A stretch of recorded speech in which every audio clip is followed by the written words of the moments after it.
Hello everybody, welcome back to Growling Anvil Studios. This is the final installment of the video series on restoring the antique-free sewing machine. And I'm just working on this drawer. This is the worst of the drawers now. And the sides have peeled right away, so I want to glue those up. I'm making this call, this little gluing call, because the handle is riveted in place. It's not screwed in, it's actually riveted in place, and I don't feel like peeling the nails back. Really damage the wood, etc., etc. They call that clinching, by the way. It's clinched.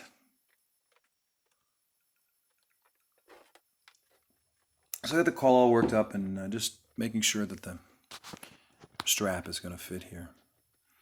And the next thing I'll need is a spatula, a gluing spatula. And you can buy any kind of gluing spatula in nylon or PVC, silicone, every type of fancy bristle brush and spatula. But I just get these wooden strips. I seem to have a never-ending source of these.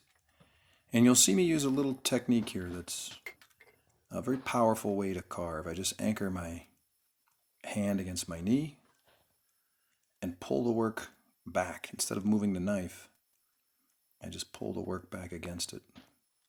I usually do that sitting down, but I wanted to keep it in camera frame there. So I got my hide glue all warmed up, and I'm just going to fill the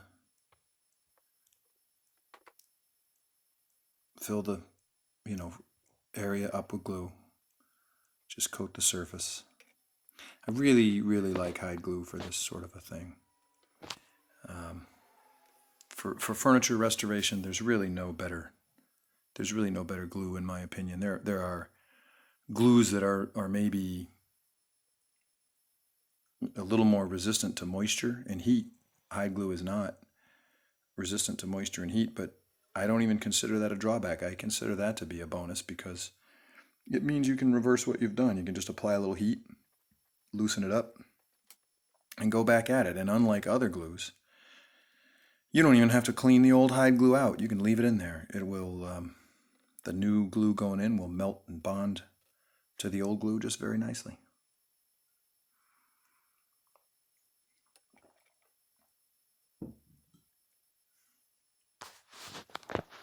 So I'm just setting up, going around checking. Got a nice cup of Scottish breakfast tea here. Of course, all my life enjoyed English breakfast tea and Irish breakfast tea. I never knew there was a Scottish breakfast tea, and I have to say, it's quite good. Quite a nice tea.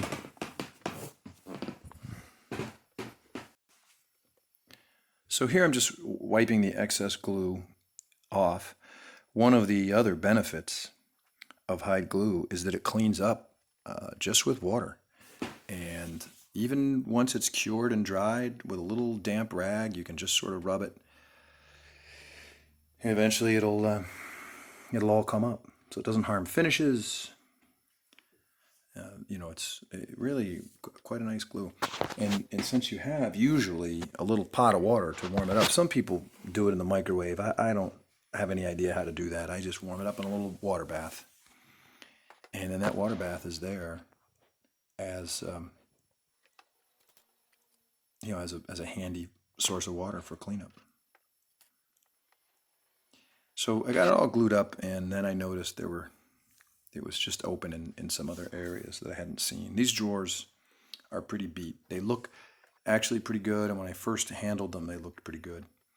But the more you go over them, even just moving them around, things open up. They're kind of a unique construction. There's one flat piece of solid wood along the back, and then two little blocks on each end, which are solid wood. And then that curved portion is just a piece of plywood that's bent. It's oak veneered and bent around and just glued up. there are no nails. At least I couldn't find any nails. There are nails in the back. The back is nailed to those two blocks that you see on either end. But I found no nails in the front. It was just glued. So this one I'm gluing up. It's not as open, and so I don't need the pressure to be all the way around necessarily. I can get away with just pulling those ends in. So I'm using a pipe clamp here to pull those in. I only have one strap clamp anyway, so I could only have used one. I suppose I could have put two drawers back to back, but that's above my pay grade. The other thing about this high glue is it sets up very quickly, so you do tend to work with one spot at a time rather than, the open time on like a PVA glue is much greater. So you could do that. You could glue a bunch of things up and then sort of clamp them all together. With the high glue, I find it best to work on something and then just clamp that thing. Work on a part, clamp that part. My camera really doesn't like focusing here on this bench. I don't know if it's the water or what it is that's tweaking it out, but... All right, so what if you don't have any clamps? What if you don't have any clamps? Well, just get yourself a piece of rope and put a little loop in it, a little bite in the rope, and you can just wrap it up that way.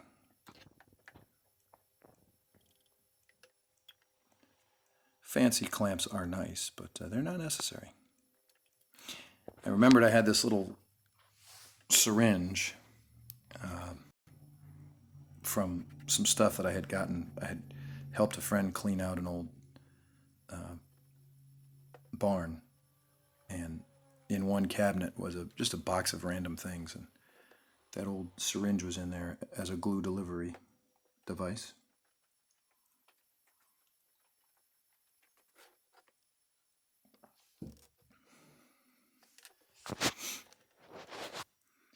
Little split there in the back, you can see. So we'll get some glue in there.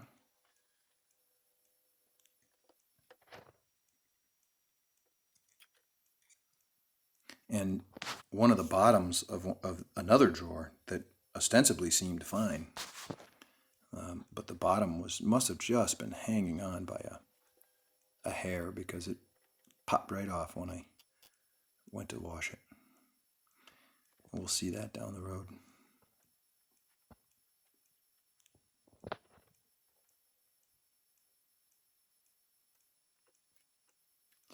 So I'm just cleaning out this syringe now, and clean up as a breeze. Just run some water through it.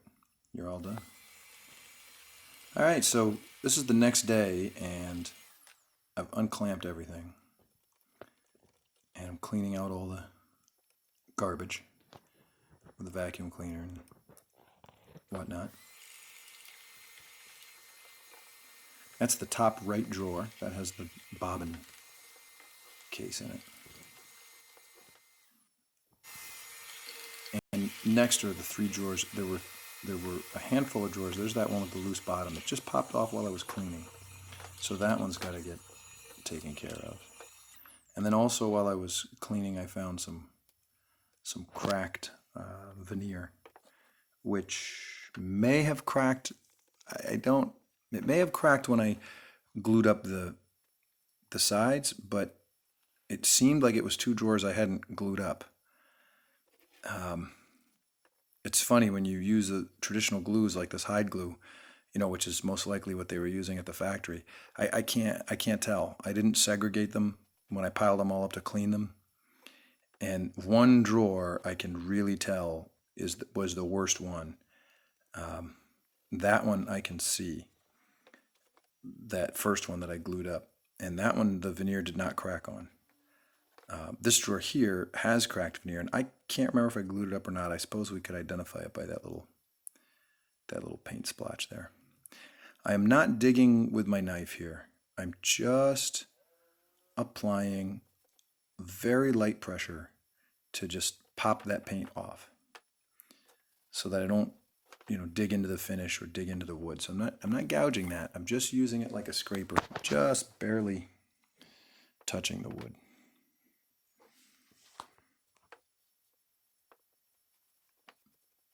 And now we're getting everything wiped up. I'm using a commercially available degreaser here, just whatever was around, rather than the soapy water, because here again, these drawers were vertical and they were underneath the lip of the tabletop. So they're not nearly as filthy as that top was. That top really needed to be scrubbed,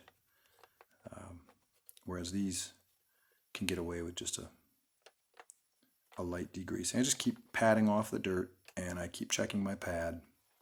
When the pad comes out clean, that's when I stop. And I'll fold that pad if I fold it up so that I can expose fresh surface for each drawer.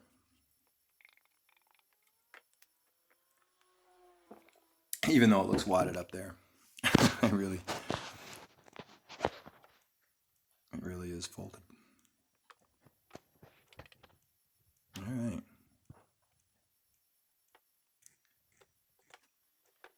That might be, yeah, that's the one I found that the bottom popped out of. So while I was gluing up the other day, I noticed that this clamp had split, and there's a big split in that clamp. So I took the back out. I'm just going to use that as a parallel clamp. I took the back screw out. And I'm going to glue up that back screw along with this second run of drawers. I went to tighten it up the other day when I was doing the other glue ups. I felt a little more give than I really should have in the handle, and upon closer inspection, sure enough, I had a little split running in there.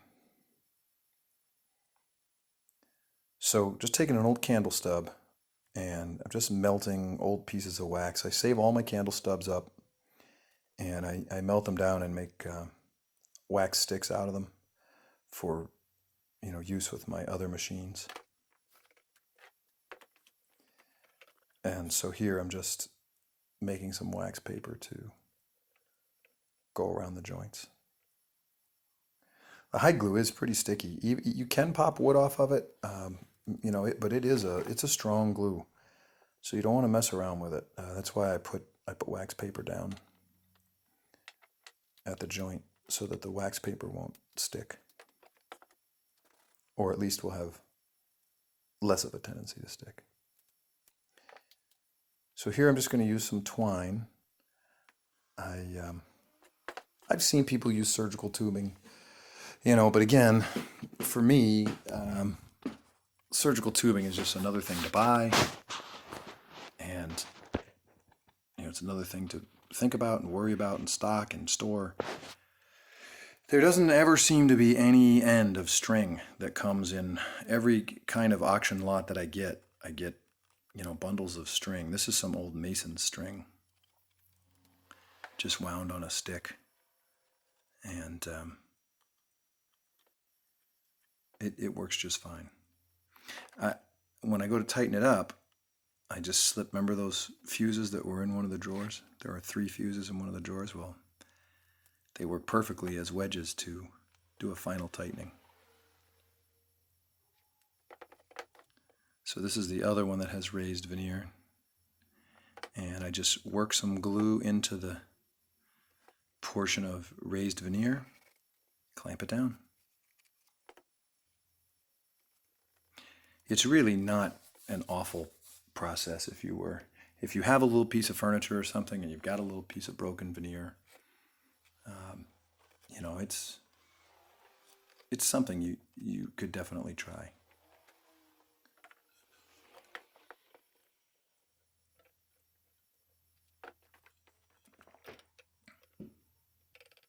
And then this is that whole bottom, just using the syringe to really get some glue in there. And glue that bottom back down. I find it interesting that they didn't use nails here. I don't know what the reasoning was.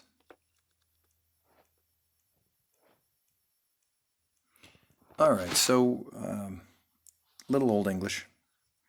Here again, that's something that came in an auction lot, or from cleaning out people's garages or basements or what have you.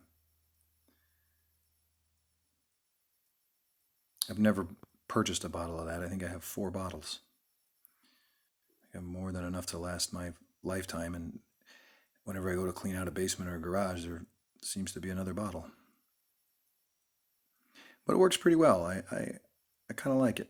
It definitely does a good job of getting some oils in there, and something like this that's going to be a functional piece rather than a real showstopper piece. I'm not looking. You can see in the light here a lot of splotchiness on the finish. I'm not really looking to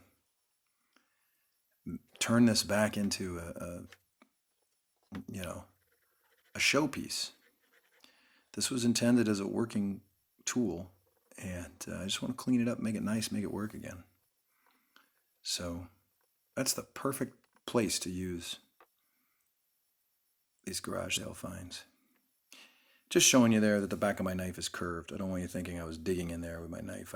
I designed that with a curve specifically to be able to burnish into.